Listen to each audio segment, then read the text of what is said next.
മലയാളികൾക്ക് എന്നും വളരെ പ്രിയങ്കരിയായ അഭിനേത്രിയാണ് മഞ്ജു വാര്യർ.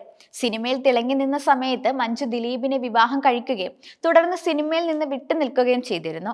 14 വർഷങ്ങൾക്ക് ശേഷമാണ് മഞ്ജു സിനിമയിലേക്ക് തിരിച്ചു വന്നത്. മഞ്ജുവിന്റെ വിശേഷങ്ങളെല്ലാം തന്നെ വളരെ പെട്ടെന്നാണ് വൈറലായി മാറുന്നത്. രണ്ടാം വരവിൽ തമിഴിലും അരങ്ങേറ്റം കുറിച്ച മഞ്ജു മലയാളത്തിൽ ഉൾപ്പെടെ കൈനിറയ ചിത്രങ്ങളുമായി തിരക്കിലാണിപ്പോൾ. ഇപ്പോൾ എമ്പുരാന്റെ വിജയത്തിളക്കത്തിലാണ് മഞ്ജു വാര്യർ. അതേസമയം മഞ്ജു വാര്യരുടെ ലുക്കിലും വൻ മാറ്റങ്ങളാണ് വന്നിരിക്കുന്നത്. എമ്പുരാന്റെ ഐമാക്സ് ട്രെയിലർ ലോഞ്ചിന് പങ്കെടുത്ത മഞ്ജുവിന്റെ ചിത്രങ്ങളും മഞ്ജു ധരിച്ചിരിക്കുന്ന വസ്ത്രത്തിനുമെല്ലാം നിറഞ്ഞ കയ്യടിയാണ് സോഷ്യൽ മീഡിയയിൽ നിന്ന് ലഭിച്ചിരുന്നത്. വസ്ത്രങ്ങളുടെ കാര്യത്തിൽ അന്നും ഇന്നും ഏറെ ശ്രദ്ധ പുലർത്തുന്ന ആളുകൂടിയാണ് മഞ്ജു. മഞ്ജുവിന്റെ ആത്മധൈര്യത്തെയും വസ്ത്രധാരണത്തെയുമാണ് പലരും പ്രശംസിക്കുന്നത്. നടുക്ക് നിൽക്കുന്ന പെണ്ണിന്റെ മുഖത്തെ കോൺഫിഡൻസ് കണ്ടോ വെറുതെ കിട്ടിയതല്ല, ഇറങ്ങി പൊരുതി നേടിയതാണ് എന്ന ക്യാപ്ഷനോടെയാണ് മഞ്ജുവിന്റെ ചിത്രങ്ങൾ സോഷ്യൽ മീഡിയയിൽ വൈറലായിരിക്കുന്നത്. അടുത്ത കാലത്തായി മിക്ക ഇവന്റുകൾക്ക് എത്തുമ്പോഴും മഞ്ജു വാര്യർ തന്റെ ലുക്കിൽ ശ്രദ്ധ നൽകാറുണ്ട്. ഇതിന് പിന്നിൽ stylist, makeup and hair stylist തുടങ്ങിയവരുടെ പ്രയത്നവുമുണ്ട്. സ്റ്റൈലിസ്റ്റ് ലിജി പ്രേമന്റെ സ്റ്റൈലിംഗിലൂടെയാണ് മഞ്ജു വാര്യർ കൂടുതലായും പുറത്തിറങ്ങാറുള്ളത്. എമ്പുരാൻ, വേട്ടയാൻ തുടങ്ങിയ സിനിമകളുടെ ഇവന്റിനും മിക്ക പൊതുപരിപാടികൾക്കും മഞ്ജു വാര്യരെ ഒരുക്കിയത് ലിജി പ്രേമനും മേക്കപ്പ് ആർട്ടിസ്റ്റ് അടങ്ങുന്ന ടീമുമാണ്. മഞ്ജു വാര്യർക്ക് അനുയോജ്യമായ സ്റ്റൈലിംഗ് ആണ് ഇപ്പോഴത്തേതെന്നാണ് ആരാധകർ പറയുന്നത്. സിമ്പിൾ ലുക്കിൽ വ്യത്യസ്തത കൊണ്ടുവരാൻ ലിജി പ്രേമന് കഴിയുന്നുണ്ട്. അടുത്ത കാലത്താണ് മഞ്ജു വാര്യർ ഇവന്റുകളിൽ സ്റ്റൈലിഷായി എത്തുന്നതിൽ ശ്രദ്ധ നൽകിയത്. അതുകൊണ്ട് തന്നെ ഇപ്പോൾ താരം ഫാഷൻ ലോകത്ത് തന്നെ ചർച്ചയാകുകയാണ്. ഈ പ്രായത്തിലും തന്റെ ഫിറ്റ്നസും യുവത്വവും നടി കാത്തു സൂക്ഷിക്കുന്നുണ്ട്. ഈ പ്രായത്തിലും മഞ്ജുവിന്റെ സൗന്ദര്യത്തിന്റെ രഹസ്യം എന്താണെന്ന് പലരും ചോദിക്കാറുമുണ്ട്. തന്റെ 20കളിൽ പോലും മഞ്ജു ഇത്ര സുന്ദരി ആയിരുന്നില്ലെന്നാണ് ആരാധകർ പറയുന്നത്. ഇതേക്കുറിച്ച് ചോദിക്കുമ്പോഴെല്ലാം പുഞ്ചിരി മാത്രമാണ് താരത്തിന്റെ മറുപടി. മനസ്സിന്റെ സന്തോഷത്തിനാണ് താൻ പ്രാധാന്യം നൽകുന്നതെന്നും സൗന്ദര്യത്തിനല്ല എന്നും മഞ്ജു പറഞ്ഞിട്ടുണ്ട്. എന്നാൽ ഈ ഉത്തരം ഒഴിഞ്ഞുമാറൽ മാത്രമാണെന്നാണ് പലരും പറയാറുള്ളത്.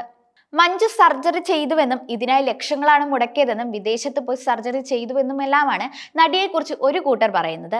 എന്നാൽ മഞ്ജു കോസ്മെറ്റിക് സർജറികൾ ഒന്നും ചെയ്തിട്ടില്ല എന്നാണ് ഒരു ഡോക്ടർ പറയുന്നത്. മഞ്ജു വാര്യർ സർജറി ചെയ്തതാണോ എന്ന് പലരും ചോദിക്കും. എന്നാൽ അവർ ഒരു സർജറിയും ചെയ്തിട്ടില്ല. ആൾ തന്നെ കഷ്ടപ്പെട്ടും കൃത്യമായി ന്യൂട്രീഷൻ സപ്ലിമെന്റ് നടത്തിയുമാണ് മാറ്റം വന്നത്. നല്ല ലൈഫ് സ്റ്റൈലുമാണ്. കൃത്യമായി ഉറങ്ങുന്നു, കൃത്യസമയത്ത് ഭക്ഷണം കഴിക്കുന്നു. ഇപ്പോൾ ക്ലിനിക്കിൽ 6 മാസത്തിലൊരിക്കൽ ഒരു റിവ്യൂവിന് വരേണ്ട ആവശ്യമേ ഉള്ളൂ. സ്കിൻ സ്റ്റേബിൾ ആയെന്നും എസ്തെറ്റിക് ഫിസിഷ്യൻ പറയുന്നുണ്ട്. മഞ്ജു വാര്യർ കോസ്മെറ്റിക് സർജറി ചെയ്തെന്ന് സോഷ്യൽ മീഡിയയിൽ നിരവധി തവണ വാദം വന്നിട്ടുണ്ട്. പഴയ മഞ്ജുവിൽ നിന്നും വലിയ മാറ്റം ഇന്ന് താരത്തിനുണ്ട്. സോഷ്യൽ മീഡിയയിൽ മഞ്ജു പങ്കുവെക്കുന്ന ഫോട്ടോകൾ നിമിഷ നേരം കൊണ്ടാണ് വൈറലാകുന്നത്. കരിയറിൽ ഇന്നും താരമൂലം നിലനിൽക്കുന്നതിൽ മഞ്ജു വാര്യർ തന്റേതായ പ്രയത്നം നടത്തുന്നുണ്ട്. സ്കിൻ കെയറിനും ഫിറ്റ്നസും ഇതിലൊന്നാണ്.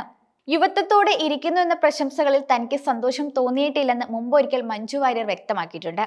സന്തോഷത്തോടെ ഇരിക്കുന്നു എന്ന് കേൾക്കാനാണ് ഇഷ്ടം. മുഖത്ത് ചുളിവുകൾ വരുന്നതൊക്കെ സ്വാഭാവികമാണെന്നും മഞ്ജു അന്ന് ചൂണ്ടിക്കാട്ടിയിരുന്നു.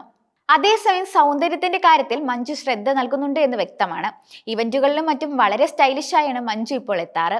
അതേസമയം കരിയറിൽ തിളങ്ങി നിൽക്കുമ്പോഴായിരുന്നു മഞ്ജുവിന്റെയും ദിലീപിന്റെയും രഹസ്യ വിവാഹം. അതോടെ അഭിനയം ഉപേക്ഷിക്കുകയാണെന്ന തീരുമാനത്തിലേക്ക് മഞ്ജു എത്തി. ഒരുപക്ഷെ അന്ന് അങ്ങനെ ഒരു തീരുമാനം എടുത്തില്ലായിരുന്നുവെങ്കിൽ മഞ്ജു ഇതിനു മുന്നേ ലേഡി സൂപ്പർ സ്റ്റാർ പട്ടം കൈയടക്കുമായിരുന്നു എന്നാണ് ആരാധകർ പറയുന്നത്. തന്റെ വിവാഹ സമയത്ത് മഞ്ജു വേണ്ടെന്ന് വെച്ച പല അവസരങ്ങളും നിരവധിയാണ്. 1999 പുറത്തിറങ്ങിയ ഫ്രണ്ട്സിലെ വേഷം മഞ്ജു വാര്യർ വേണ്ടെന്ന് വെച്ച ചിത്രങ്ങളിൽ ഒന്നാണ്. ഇതേക്കുറിച്ച് സംവിധായകൻ സിദ്ദിഖ് മുമ്പ് സംസാരിച്ചിട്ടുമുണ്ട്. മീനയുടെ കഥാപാത്രത്തിന് ആദ്യം തീരുമാനിച്ചിരുന്നത് മഞ്ജു വാര്യരെയാണ്. ഇപ്പുറത്ത് മുകേഷിന്റെ പേരായി ദിവ്യ ഉണ്ണി. പക്ഷെ ആ സമയത്താണ് മഞ്ജു വാര്യർ വിവാഹം ചെയ്യുന്നതും വിവാഹത്തോടെ അഭിനയത്തിൽ നിന്ന് വിട്ടു നിൽക്കുകയും ചെയ്തത്.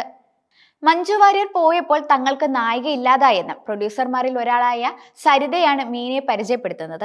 അങ്ങനെ മീന ഫ്രണ്ട്സിൽ നായികയെത്തിയെന്നും സിദ്ദിഖ് വ്യക്തമാക്കിയിരുന്നു. അതുപോലെ മഞ്ജു വാര്യർക്ക് നഷ്ടപ്പെട്ട മറ്റൊരു സിനിമയാണ് 1997 പുറത്തിറങ്ങിയ ചന്ദ്രലേഖ. പ്രിയദർശൻ മോഹൻലാൽ കൂട്ടുകെട്ടിൽ പുറത്തിറങ്ങിയ ചിത്രം ആ വർഷത്തെ ഏറ്റവും വലിയ ഹിറ്റുകളിൽ ഒന്നാണ്.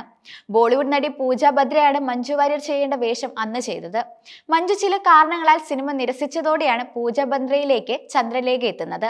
കരിയറിൽ താരറാണിയായിക്കൊണ്ടിരിക്കെയാണ് മഞ്ജു വാര്യർ നടൻ ദിലീപിനെ വിവാഹം ചെയ്യുന്നത്.